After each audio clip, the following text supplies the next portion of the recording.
and turning them into simple practical steps, especially for Kiwis and small business owners. If that sounds useful, consider subscribing so you don't miss out on the next one. Now here's a number I want you to sit with for a second. The ANZ, ASB, BNZ and Westpac, the four Australian-owned banks that run New Zealand's financial system, made $6.5 billion after-tax profit last year, combined in 1 year. Now to put that into perspective, the ANZ alone made nearly twice the profit of Fonterra, New Zealand's biggest non-bank company. And almost every cent of that left the country. Because these banks are Australian banks, most of the money goes to Melbourne and Sydney. Now, banks make profits. Now that's fine, every business wants to make a profit. But there's a question worth asking. Are those profits big because they're genuinely good at banking, or because they don't really have to compete here?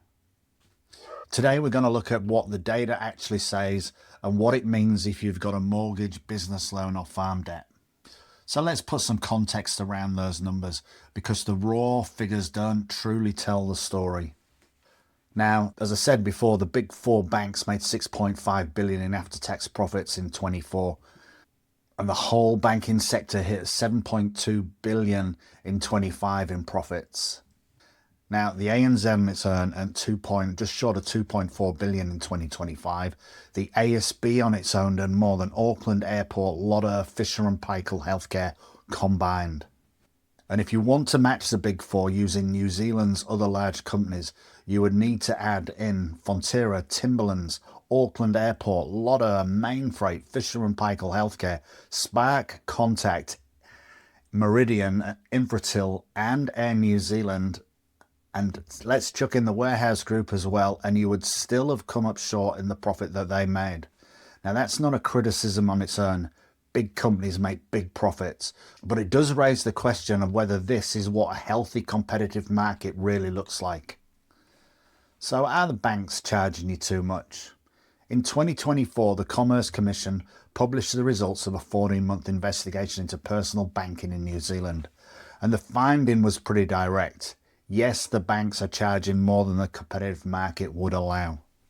The Commission found that the Big Four hold about 90% of the market. Switching is harder than it should be. Smaller competitors struggle to get a foothold, and customers, even reasonably happy ones, aren't getting the prices they would in a genuinely competitive market. And here's the number that sticks with me. It's the net interest margin. That's the gap between what banks pay depositors and what they charge borrowers. It runs at about 2.3 to 2.5% here in New Zealand. In UK, major banks sit around 1.5 to 1.7. In Canada, it's between 1.6 and 1.8%. And in Europe, the average is even less at 1.3. Now, on every $100 they lend out, New Zealand banks pocket roughly $1 more than their comparable banks overseas. Across hundreds of billions of dollars of lending, that soon adds up. Now, the Commerce Commission estimated that if New Zealand banks' returns that were brought down to just the level of their Australian parents, not some radical benchmark, just their parent-owned companies, the combined profits would fall by about 1.5 to 2 billion a year. Every year, that's money that would otherwise stay in New Zealand household and business. Now let's talk about something that is closer to home. When the Reserve Bank cuts the official cash rate, does your bank pass it on quickly? Now the honest answer based on the evidence here is not as fast as they should. Smaller New Zealand-owned lenders, SBS and the TSB, are a good example. They have consistently offered lower mortgage rates while the Big Four drag their feet. Now the argument from the critics is that the banks use the delay between the OCR cuts and the lending rate reductions to quietly pad their margins. And the profit data doesn't really contradict that. Westpac's profit grew by 13% in 2025, up to 1.2 billion, even while the OCR was falling and borrowers were waiting for relief. The ANZ's profits also rose that year. This isn't about hating the banks, it's about understanding the incentives. The incentive right now is not to move fast. Now, if you're watching this as a farmer or a rural business owner, this isn't something you should just look over. Farm debt in New Zealand runs into tens of billions.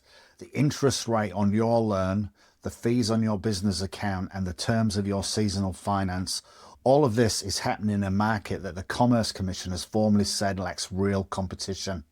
Now, the Federated Farmers made this exact point during the banking inquiry, calling for specific assurances that rural banking has operated fairly. And there's a reason for that concern. Rural lending is specialist territory. There are fewer options, and the Big Four know it. So what can you actually do about it? Well, there are a few things. First, shop your lending. Kiwi Bank and Rabobank are some of the smaller specialist lenders and are generally competing for rural customers. Get a comparative quote. Even if you stay, you'll have some leverage. Second, look at your account fees. The Commerce Commission flagged everyday business account fees as an area where banks are doing particularly well for themselves. There is room to negotiate here. Thirdly, understand your margin. The interest rate your bank charges you versus what it pays on deposits is public information. Know the gap and use it. And fourth, talk to your accountant. How your debt is structured and when you draw down facilities and how your banking relationships are managed, all of that has a real dollar impact. It's not exciting, but it's worth doing. So is anyone actually doing anything about this?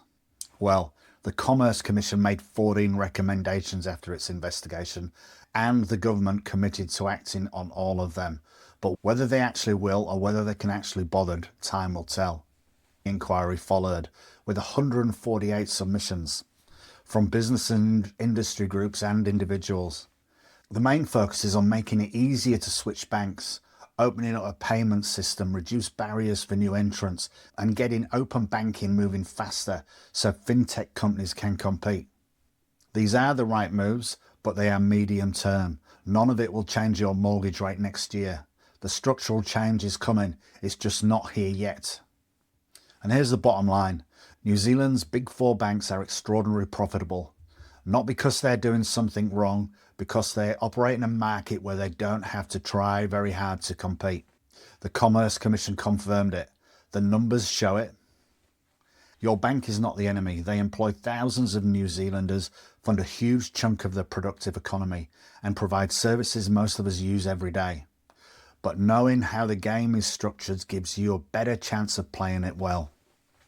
Sometimes the most boring conversation, the one about your bank relationship, turns out to be the most valuable one. Look, if you found this useful, please subscribe and we'll see you next time.